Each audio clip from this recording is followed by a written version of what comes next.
berbanyak bekal untuk kehidupan akhirat nanti dengan mengikuti mutiara.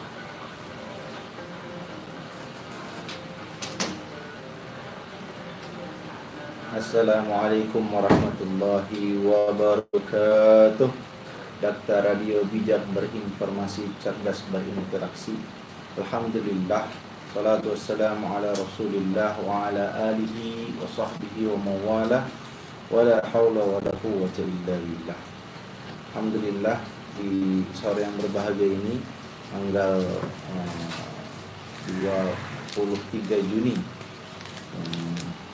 tahun 2022 Masehi, Allah pertemukan kita dalam program Mutiara Hikmah bersama saya Junaidi Putra. Kita berharap dan berdoa semoga dengan keberkahan majelis ilmu ini Allah tinggikan derajat kita, semoga Allah mudahkan jalan kita menuju surga, dan semoga Allah penuhi hidup kita dengan kebaikan. Bagaimana firman Allah Subhanahu wa taala, yarfa'illahu alladhina amanu minhum walladhina utul ilma darajat. Dan sabda Nabi Muhammad sallallahu alaihi wasallam, man salaka tariqan yaltamisu fihi ilman sahalallahu lahu tariqan ila jannah. Barang siapa yang mempermudah langkahnya untuk menuju ilmu, Allah akan mempermudah. Sahalallahu lahu bihi tariqan ila jannah. Allah akan mempermudah langkahnya menuju surga. Dan sabda Nabi Muhammad sallallahu alaihi wasallam yang lain, man yuridillahu bihi khair yufaqihuhu fid din. Barang siapa yang Allah kehendaki baginya kebaikan, maka Allah akan faqihkan dia tentang urusan agama. Rekan dakta yang semoga selalu dimuliakan oleh Allah Subhanahu wa taala, pada sore yang berbahagia ini insyaallah kita akan bahas tentang menebar rahmat, menuai berkah. Allah Subhanahu wa taala memberikan nama bagi agama ini, nama yang sangat luar biasa. Jika kita bandingkan antara nama agama ini dengan nama agama-agama selain Islam, maka kita akan menemukan satu fakta yang tidak bisa terbantahkan, bahwa Islam adalah satu-satunya agama yang nama agamanya tidak diambil dari nama tempat seperti nama Hindustan, tidak diambil dari nama kaum, tidak diambil dari nama pohon, tidak diambil dari nama tokoh atau manusia, tidak diambil dari nama apapun. Namanya itu benar-benar dari Allah Subhanahu wa taala. Al-Islam, keselamatan yang lahir dari kepatuhan kepada perintah dan syariat Allah Subhanahu wa taala yang diajarkan oleh Nabi Muhammad sallallahu alaihi wasallam, hingga mendapatkan sa'adatud darain, mendapatkan kebahagiaan di dua rumah. Rumah kita di dunia dan rumah kita di surganya Allah Subhanahu wa taala. Kita bisa lihat fakta bahwa Islam adalah agama yang menyebarkan rahmat. Maka sangat keliru ada orang yang mengatakan bahwa Islam dikait-kaitan dengan teroris, baik itu secara langsung maupun secara tidak langsung. Faktanya kita menemukan bahwa ajaran Islam seluruhnya adalah rahmat, kasih sayang Allah Subhanahu wa taala. Paling tidak hal ini bisa kita lihat dari dua hal. Yang pertama, dalam Al-Quran, Allah Subhanahu wa ta'ala memulai ayatnya itu dengan basmalah. Bismillahirrahmanirrahim. Paling tidak itu menurut mayoritas ulama. Karena ada juga sebagian ulama yang mengatakan basmalah itu bukan bagian dari surat Al-Fatihah, sebagaimana pendapatnya Imam Malik. Adapun Imam Syafi'i, mazhab Hambali itu mengatakan bahwa basmalah adalah bagian dari surat Al-Fatihah. Menariknya adalah dalam surah Al-Fatihah itu Allah menyebutkan dua Asmaul Husna.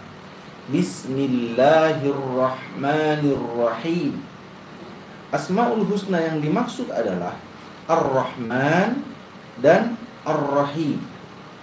Maka ketika Allah Subhanahu wa taala menjadikan dua Asmaul Husna ini sebagai Asmaul Husna yang digunakan dalam basmalah, yang basmalah itu adalah awal ayat pertama dari semua ayat dalam Al-Quran, maka kita menemukan satu pelajaran yang sangat luar biasa. Ketika kita tahu bahwa kita semua tahu bahwa Allah Subhanahu wa taala memiliki banyak nama, tapi diantaranya yang diajarkan oleh Rasulullah agar kita hafal, dalam sebuah hadis Rasul pernah mengatakan inna lillahi. Biasanya kalau disebut inna lillahi nyambungnya wa inna ilaihi raji'un, itu mah ayat, bukan itu.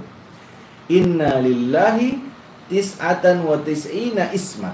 Sungguhnya Allah mempunyai 90 ditambah 9 nama, 99 nama. Ihda illa wahidah, 100 kurang 1.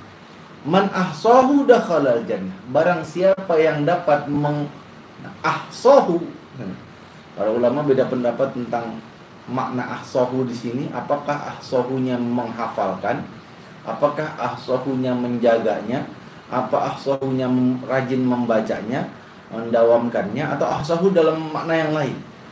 Kita ambil saja makna menghafalkannya. Man ahsahu dakhalal jannah. Barang siapa yang dapat menghafalkannya, dia masuk surga. Lalu disebutkan oleh Rasulullah Ar-Rahman, Ar-Rahim, dan seterusnya dan seterusnya. Nah, pertanyaannya adalah, kan Allah punya banyak nama. Al-Ghafur, Allah punya nama Al-Jabbar, Allah punya nama Al-Mutakabbir, Allah punya nama As-Sabur. Banyak nama-nama Allah yang kita ketahui yang disebutkan oleh Allah dan Rasulnya dalam Al-Quran. Rasulullah Muhammad SAW. Nah, yang digunakan oleh Allah dalam ayat yang pertama ini, basmalah, justru dua nama ini, Ar-Rahman, Ar-Rahim. Yang dua nama ini ternyata punya masdar yang sama. Dalam bahasa Arab ada istilahnya masdar, akar kata. Akar kata dari Rahman dan Rahim itu sama. Sama-sama rahmah, kasih sayang.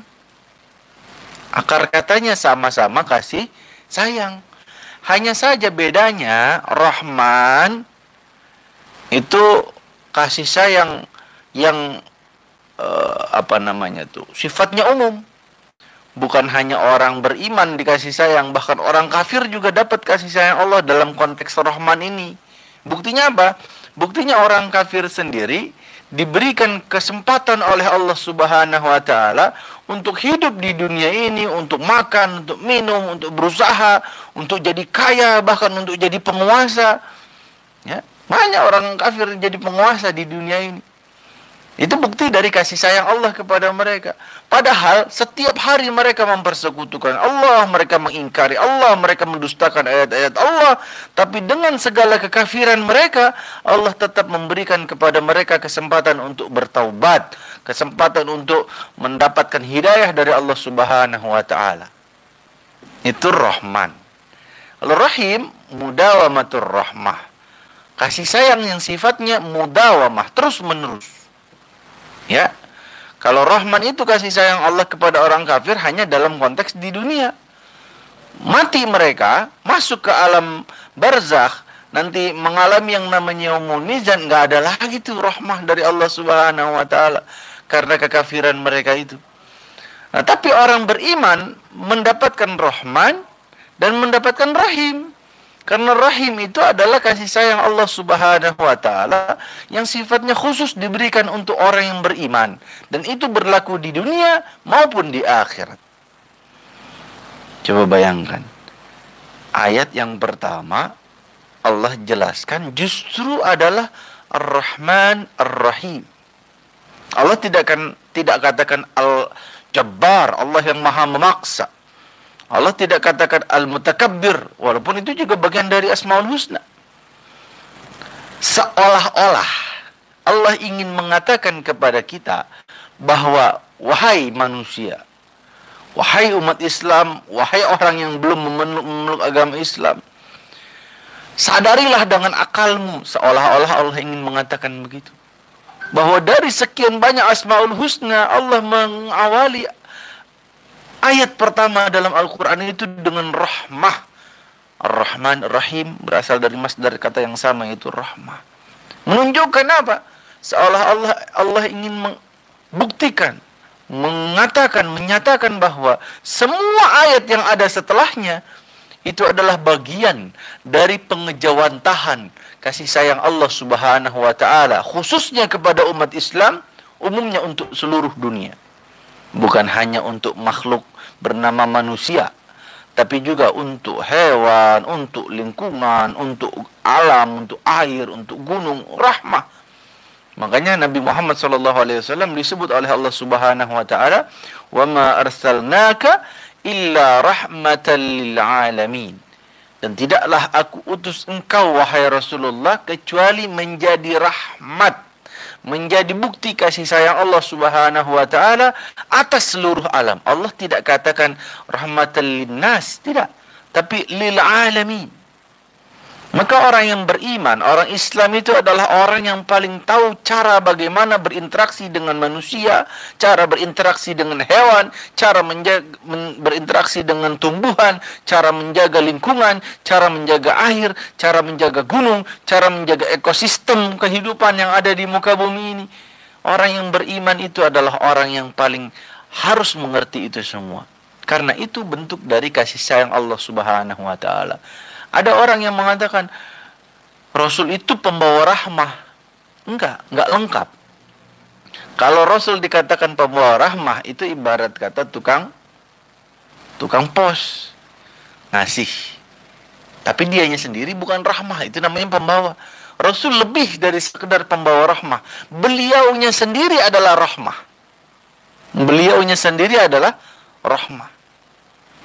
Luar biasa, dalam sebuah riwayat dikatakan Abu Thalib atau Abu Jahal itu. Jadi gembira dengan kelahiran Nabi Muhammad. Lalu setiap hari Senin, ya, karena Nabi Muhammad kan lahir pada hari Senin. Setiap hari Senin dia ditangguhkan azabnya oleh Allah Subhanahu wa taala di neraka nanti. Saking luar biasanya rahmatnya yang Nabi Muhammad itu. Nah, lalu yang kedua, kita bisa buktikan bahwa Islam itu rahmah karena setiap ajaran Islam Allah sebut dengan rahmat. Banyak dalam Islam itu Allah sebut dengan rahmat. Misalnya, nikmat yang kita nikmati, kita rasakan, yang diberikan oleh Allah Subhanahu wa taala, itu Allah sebut dengan rahmah. Dalam surah Al-Baqarah ayat 155 sampai 157.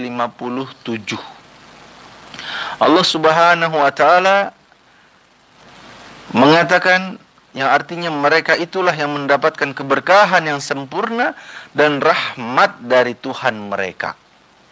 Ya. 155 sampai 157.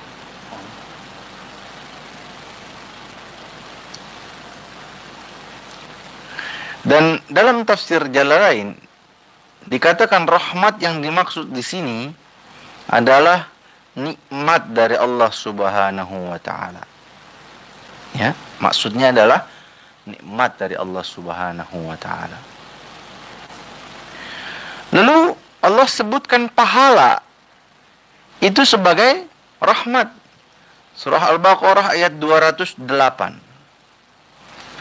Al-Baqarah ayat 208. Al-Baqarah 208. Ya, kita baca ayatnya. Auzubillahi minasyaitonirrajim. Ya ayyuhallazina amanu dukhulu fis, ayat 208.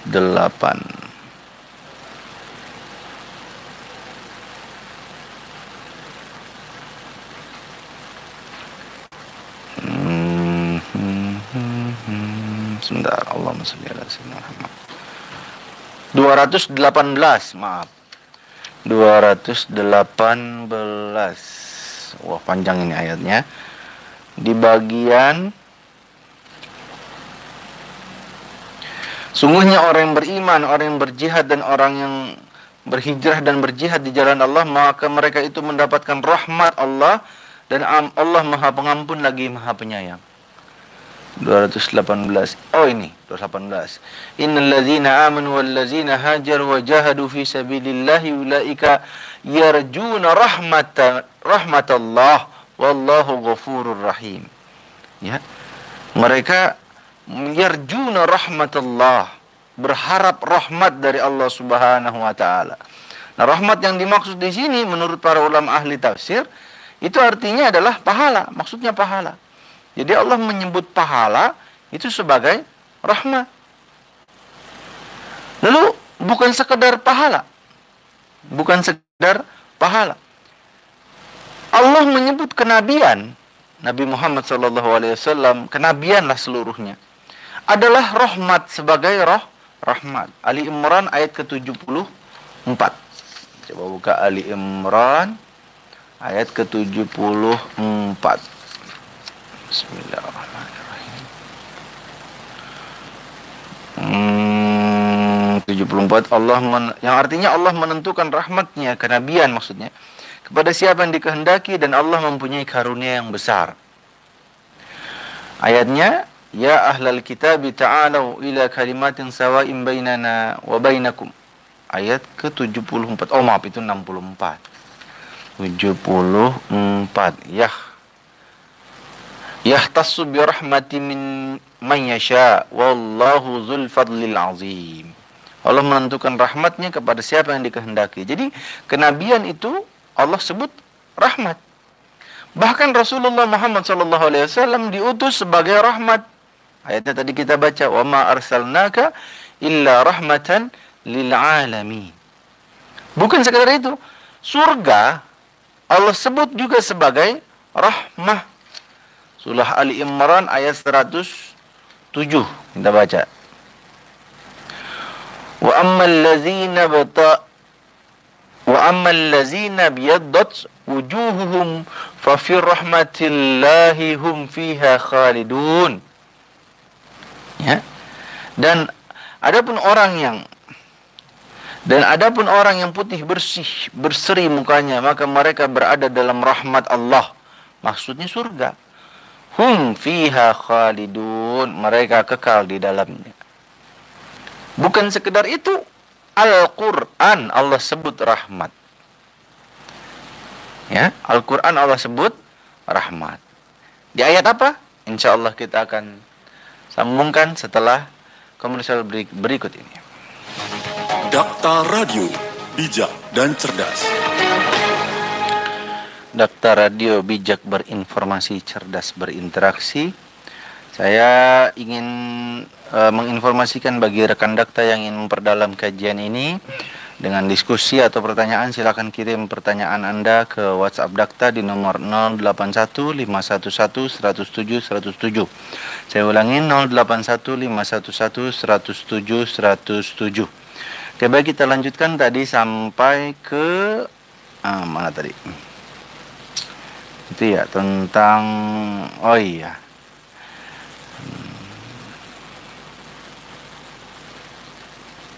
Allah menyebut Al-Quran sebagai rahmah dalam surah An-Nisa ayat ke-83. A'udzubillahi minasyaitonirrajim. Wa idza ja'ahum amrun minal amni awil khawfi azawu bihi walau radduhu ila rasuli wa ila ulil amri minhum la'alimahu alladhina yastanbitunahu minhum walaula fadlullahi alaikum wa rahmatuhu lattaba'tumu syaitana illa qalila. Allah menyebutkan Al-Quran sebagai rahmat dalam ayat ini, yang artinya, dan apabila datang kepada mereka satu berita tentang keamanan ataupun ketakutan, mereka lalu menyiarkannya. Dan kalau mereka menyerahkannya kepada Rasul dan ulil amri di antara mereka, tentulah orang-orang yang ingin mengetahui kebenarannya akan dapat mengetahuinya dari mereka. Kalaulah tidak karena karunia dan rahmat Allah kepadamu, tentulah kamu mengikuti syaitan, kecuali sebagian kecil saja. Rahmat yang dimaksud di sini adalah Al-Qur'anul Karim. Ya. Selain daripada itu, ternyata bukan sekadar itu saja, ya. Bukan sekedar itu saja. Penangguhan azab itu bagian dari rahmat Allah Subhanahu wa taala.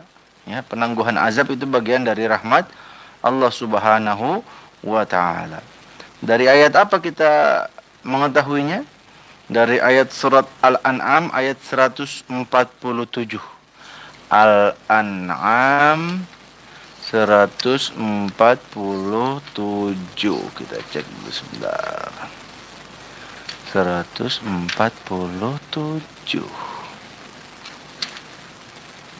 Oke, 146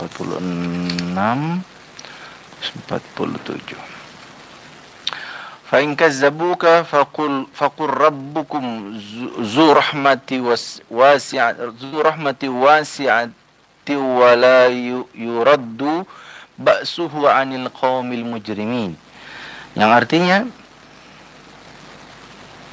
maka jika mereka mendustakan kamu, katakanlah Tuhanmu mempunyai rahmat yang luas dan siksanya tidak dapat ditolak dari kaum pendosa. Rahmat dalam ayat ini maksudnya Allah tidak menyegerakan azab seperti umat terdahulu. Kalau umat-umat terdahulu itu kalau berbuat dosa langsung diazab oleh Allah Subhanahu wa taala. Allah memberikan rahmat bagi umatnya Rasulullah, tidak disegerakan azab kepada kita. Supaya Allah memberikan kesempatan kepada kita untuk bertobat. Namun celakanya banyak orang yang justru terlena, ya, akhirnya larut dalam kemaksiatan. Semoga Allah menjauhkan kita dari segala jenis kebodohan itu.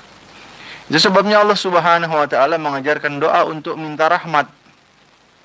Dalam surah Ali Imran ayat ke-8. Ali Imran ayat ke-8. Allah mengajarkan kepada kita doa untuk minta rahmat. Ali Imran ayat ke-8. Auzubillahi minasyaitonir rajim. Rabbana la tuzigh qulubana ba'da idh hadaitana wa hab lana min ladunka rahmatan. Rahmah. Innaka antal wahhab. Rabbana, wahai Tuhan kami, la tuzigh qulubana, janganlah engkau jadikan hati kami condong kepada kesesatan. Ba'da idh hadaitana, setelah engkau memberikan petunjuk kepada kami.